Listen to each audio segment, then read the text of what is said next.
আসসালামু আলাইকুম, সবাই কেমন আছেন? আমার নতুন আরেকটা ব্লগে সবাইকে স্বাগত জানাই। আজকে হচ্ছে গিয়ে শুক্রবার 4th of July. 4th of July হচ্ছে গিয়ে ইন্ডিপেন্ডেন্স ডে, আমেরিকার স্বাধীনতা দিবস। তো ওই উপলক্ষেই আর কি একটু বারবিকিউ এর আয়োজন করা হবে। আর সেই সাথে একটু গরুর মাংস রান্না করে রেখেছিলাম। আজকের আয়োজনে থাকবে শুধু হচ্ছে চিকেন, কর্ন, সেই সাথে নান থাকবে, সাথে সালাদ থাকবে, সাথে একটু ড্রিঙ্কস থাকবে। তো ভাবলাম যে একটু মাংস রান্না করে রাখি, একটু ঝোল ঝোল গরুর মাংস। তো আজকে হচ্ছে আমরা বিফ স্টেকটা করবো না, অনেক মানুষ, তো ভাবলাম যে চিকেনটা দিয়েই করে ফেলি। তো বিফ স্টেকটা আবার অন্য কোনো সময় ওইটা দিয়ে আবার বারবিকিউ করব। আর এই যে সকালবেলায় এই বারবিকিউর গ্রিল মেশিনটা পরিষ্কার করে তারপরে চুলাটা ধরিয়ে দেওয়া হলো। দেখা যায় এই মেশিনটা বেশিরভাগই বাইরে থাকে, খুব বেশি একটা এই বারবিকিউ করা ছাড়া ব্যবহার করা হয় না। তো এই কারণে সকালবেলা বেশ অনেকটা সময় লাগলো এটাকে পরিষ্কার করে নিতে। তো এই যে চিকেনগুলো আর সাথে কর্ন দিয়ে দেওয়া হয়েছিল। এটা হচ্ছে গ্যাস দিয়ে জ্বালানো হয়, অনেকে কয়লার তৈরি বারবিকিউ মেশিনেও বারবিকিউ চুলাতেও বারবিকিউ করে কয়লা দিয়ে। তো ওইটা একটু সময় সাপেক্ষ এবং ওইটা একটু বেশি কষ্টের মনে হয় আমার কাছে, কয়লা দিয়ে আগুন ধরানোটা। আর এটা হচ্ছে গ্যাস দিয়ে আগুনটা জ্বালানো হয়, একটু সহজ আর কি। তো বেশিরভাগ পার্কেও দেখা যায় ওই যে কয়লা দিয়ে যে চুলাটা ধরানো হয়, ওই বারবিকিউ মেশিনগুলো থাকে, বা অনেকের বাসা বাড়িতেও কয়লা দিয়ে তৈরি করা বারবিকিউ মেশিনটা থাকে। তবে এটা হচ্ছে গ্যাস দিয়ে, ওই যে পাশেই দেখতে পাচ্ছেন গ্যাস রাখা, গ্যাস গ্যাস দিয়ে আর কি এই চুলায় আগুনটা ধরানো হয়েছিল। তো একটু সহজ হয় আর কি। তো এখানে চিকেন বানানো হচ্ছিল, কর্ন বানানো হচ্ছিল, আর আমি তো একটু গরুর মাংস রান্না করেছিলাম। আর এই যে বাইরে আকাশটা এত পরিষ্কার ছিল, শুধু আমি না, আমার কমিউনিটির প্রায় বলতে গেলে প্রত্যেকটা বাসাতেই এই বারবিকিউর আয়োজন করা হয়েছিল। এত সুন্দর ঘ্রাণ বের হচ্ছিল বাইরে থেকে, খুবই সুন্দর লাগছিল বাইরের পরিবেশটা। আর আজকে বৃষ্টিও হচ্ছে না, খুব ভালোই সারাদিনটা রৌদ্রোজ্জ্বল ছিল। এখানে ছিল কর্ন, সালাদ, চিকেন, সাথে নান রুটি ছিল। আর বাচ্চাদের জন্য পিৎজা আনা হবে, ওরা আবার একটু পিৎজা খেতে পছন্দ করে বেশিরভাগ বাচ্চারাই। আর সাথে এই যে কেক, এই কেক এবং সালাদ, এই দুইটা আইটেমই খুবই মজার হয়েছিল, আমার ফ্রেন্ডরা নিয়ে এসেছিল। আর এই যে দেখতেই পাচ্ছেন আমার চুলায় আগুন ধরে গিয়েছে গ্রিল মেশিনে, কারণ আমরা গল্প করছিলাম আর এই যে গ্রিলের উপরে চিকেন রেখে ঘরে বসে খাচ্ছিলাম। তো মনেই ছিল না যে আসলে এটাকে একটু কমিয়ে দিতে হবে, তো এই কারণেই আগুনটা ধরে গিয়েছিল। তো যাই হোক, প্রায় অনেকগুলো মাংসই পুড়ে গিয়েছিল, তাও দেখে ফেলার কারণে ঝটপট এসে আমরা আগুনটা নিভিয়ে ফেলি। আর এই যে চা বানাচ্ছিলাম, সাথে খাওয়া দাওয়া চলছিল, মজা করছিলাম, সবাই গল্প আড্ডা বেশ ভালোই চলছিল। ওই চিকেনটা একটু পুড়ে না গেলে আরো বেশ ভালো লাগতো।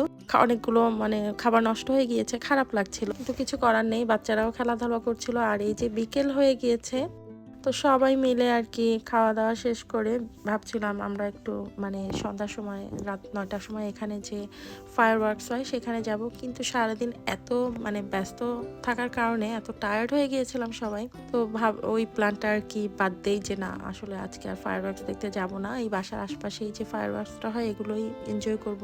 এই কারণে আর কি রাতের বেলা ওখানে যাওয়া হয়নি। আমাদের ওয়েস্ট পাম বিচে অনেক বড় সিটির থেকে আর কি ফায়ার ওয়ার্কসের আয়োজন করা হয়। এছাড়া বিভিন্ন পার্কে, কমিউনিটির মধ্যে এগুলো তো আছেই, বাজির শব্দে পুরো কান ঝালাপালা। বাইরে বের হলে বোঝা যায়, অবশ্য ঘরে তেমন একটা বোঝা যায় না। আর আমি সন্ধ্যায় হাঁটতে বের হয়ে দেখলাম আমার পাশের বাসায় এই যে বাজি ফুটাচ্ছে, পাশের কমিউনিটিতে বাজি ফুটাচ্ছে, আর এই যে বাচ্চারা ধোঁয়া দিয়ে পুরো এলাকা একদম অন্ধকার হয়ে গিয়েছে। তো একটু বাইরে হেঁটে এসে ভাবলাম মেয়েকে নিয়ে একটু বাইরে যাই, যেহেতু অনেকক্ষণ অপেক্ষা করছে বাইরে যাবে। যদিও এটা অনেক রাত, প্রায় রাত 12টার সময় বের হয়েছি, তো ওই সন্ধ্যার সময় আর বের হওয়া হয়নি। তো ওদেরকে নিয়ে আর কি রাতের বেলা ছেলে মেয়েকে নিয়ে বের হলাম। আর যেহেতু প্রচুর গরম, আসলে বাচ্চা কাচ্চারা বাইরে দুপুরবেলা তেমন একটা বেরও হতে চায় না। তো রাতের বেলাতেই, সন্ধ্যার পরেই দেখা যায় আমাদের বাইরে একটু ঘোরাফেরা হয়। তো সেটাই আর কি, রাতের বেলা ডাউনটাউনে এসে একটু ঘুরছিলাম আর কি। আর ডাউনটাউনে আসলে বেশ ভালো লাগে, যতই রাত হোক আপনি মানুষজন দেখবেন, ঘুরলে ফিরলে আর কি বেশ ভালোই লাগে। আর এখানে তো এখন সামার ভ্যাকেশন চলছে, স্কুল বন্ধ, তো যত রাতই হোক আর কি বাচ্চারা ঘুমিয়ে থাকতে পারে। এটা যদি স্কুল খোলা অবস্থা থাকতো তাহলে তো এত রাতে বের হওয়ার প্রশ্নই আসে না। সকালবেলা ঘুম থেকে উঠতে হয়, স্কুলে যেতে হয়, এই তো আর অল্প কিছুদিন আছে, এরপরই শুরু হয়ে যাবে স্কুলে যাবার তাড়াহুড়া।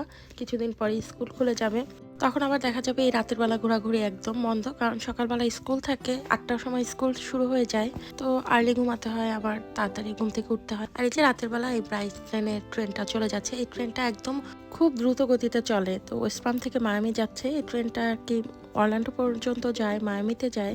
তো ইচ্ছা আছে একদিন এই ট্রেনে ঘুরতে যাবার।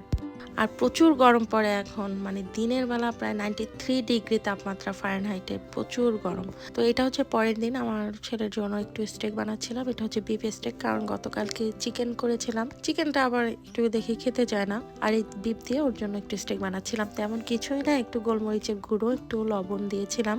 এখানে স্টেকে তো খুব বেশি মশলা দেয় না, তারপরও আমি করেছিলাম কি একটু আর কি লেমন গুঁড়ো মানে দিয়েছিলাম, আর সাথে লেমন গার্লিকের যে গুঁড়োটা থাকে মানে পাউডার যেটা, ওইটা দিয়ে আর কি বানাচ্ছিলাম। এই যে একদম নর্মাল একটু মশলা, তো কিছু না দিয়ে শুধু একটু লবণ আর গোলমরিচের গুঁড়ো দিলেও মনে হয় স্টেকটা খেতে অনেক মজা হয়। আর একটু বাটার দিয়ে ভেজে দিয়েছিলাম। তো স্টেকটা আসলে বিফেরটাই বেশি মজা লাগে, আমার কাছেও বেশ ভালো লাগে। সাথে চা বানাচ্ছিলাম, আর আমার কড়াইটা একদম ধোঁয়ায় ভরে গিয়েছিল। আসলে স্টেক টেক বানাতে গেলে একদম খুব মানে হাই আঁচে বানাতে হয়, দেখা যায় কড়াইয়ের অবস্থা একদম 12টা বেজে যায়। আর এই যে বাইরে বৃষ্টি হচ্ছে, বেশ ভালোই লাগছিল, কিন্তু যারা বাইরে কাজে যায় তাদের তো আসলে খুবই প্রবলেম হয়ে যায়। ব্যবসা বাণিজ্য, বাইরের কাজ যারা করে, জব করে, তাদের একটু প্রবলেম হয়ে যায় বৃষ্টিতে। তো আজকে অনেক গল্প করলাম সবার সাথে। আর এই যে আমার মরিচ গাছটাতে অনেক মরিচ ধরেছে, সাথে টমেটো গাছটা। সবাই ভালো থাকবেন, নতুন আরেকটা ভিডিওতে আবার দেখা হবে। ভালো থাকবেন, সুস্থ থাকবেন, আল্লাহ হাফেজ।